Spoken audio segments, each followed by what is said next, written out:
जरूर मुझा वॾा भाग नाले अलख जे बेड़ो पार मुंहिंजो नाले अलख जे बेड़ो पार मुंहिंजो नाले अलख जे बेड़ो पार मुंहिंजो आया निधड़ निमाणी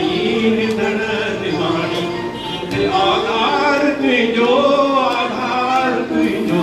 नाले अलख जे बेड़ो पार मुंहिंजो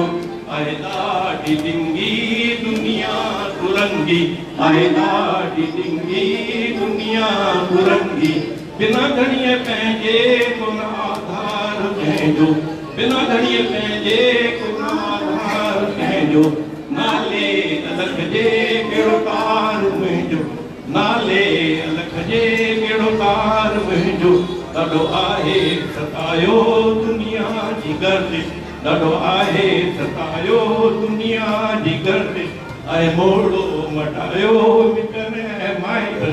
ऐं मोड़ो मटायो मिटनि ऐं माइटनि ते दीदार पंहिंजो नाले अलख जे बेड़ो पार मुंहिंजो नाले अलख जे बेड़ो पार मुंहिंजो नाले अलख जे बेड़ो पार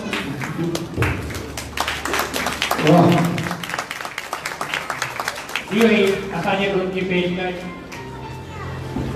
सत कवरनाम जे रूप में दादा बंसी धमेजा